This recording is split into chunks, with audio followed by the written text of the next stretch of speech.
Her vaxtınız xeyir, gözəl insanlar. Bax, bu bizim otaq üçün olan güllərdir. Videonu qoymaqda məqsəd nədir? Videonu qoymaqda məqsəd o ki, çöldə bu dəqiqə hal-hazırda 12 dərəcə. Temperatur 12 dərəcədir. Rütubət 81% içəri göstərir. 16 dərəcədə bizdə içəridədir, indiki vəziyyətdə. Və 18 dərəcə stabil havanın temperaturu saxlayırıq burada. Bundan hamısı otaq üçündür və otaq şəraitindədir bu dəqiqə hal-hazırda. İçəridə də yenə də bu dəqiqə 16 dərəcə temperatur var. Gecəni səhərə qədər 18-19 dərəcə temperaturda saxlayırıq.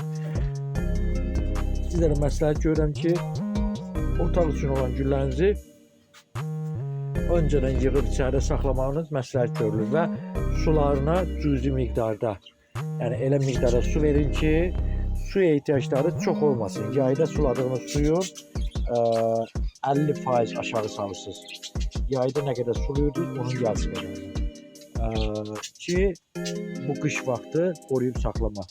Və əgər otaq üçün olan gülləri içəri yığmadığınız güllər varsa da, məsləhət görürəm ki, torpaqlarını 50% torpaqlarını yeniləyəsiniz, alt deşiklərini qəşəng məhdillə təmizləyəsiniz ki, havalanma çox olsun və məsəl üçün belə bir formada tarelkaya qoyursunuzsa da, görürsünüz, tarelkada su qalması və görürsünüz, yarpaq dəyişimi normal bir şeydir bitkilərdə və burada deşik görürsünüz. Belə 1-2-3 ədəd də yanlardan deşik qoyun ki, havalanması çox olsun. Nə qədər havalanma deyilən bir şey çox olsa, nə qədər suvarmanı yayda verdiyinizdən az versək, o qədər də qışdan yaza rahat şəkildə bitkiləri saxlaya bilərsiniz. Bu şeyləri yadda saxlayın və bu qaydalarla eləsək, sizin heç bir bitkiniz xarab olmaz. Əsasən də vacib odur ki, tarelkada oturanda yan deşikləri çox olsun, gözü bu qavası qoyalım. Və tarelkada su qalmasın. Bu şeyləri eləsək, heç bir vaxt bitkiləriniz xarab olmaz. Əgər suluğu bilmişsə də parmağınızı yoxlayın. Görürsünüz, nəmişlik varsa da, gözümə bundan nəmişlik yoxdur.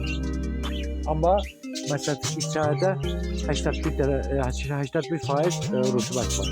Demək, bu normativdən hələ yergən artıqdır ki, o da nədir? Bəzilərini sulanır, ona görə də o dərəcəni göstərir. Bacardığınız qədər sudan az istifadə edin. Əgər kimdə ki, otaq sizsə də yenə də parmağınızla yoxlayın. Görün, nəmişlik varsa da az sulayın. Məndən bu qədər. Bacardığım qədər sizin üçün tövsiyələr verirəm ki, sizin də bitkiləriniz, gülləriniz şəffaf şəkildə qalsın.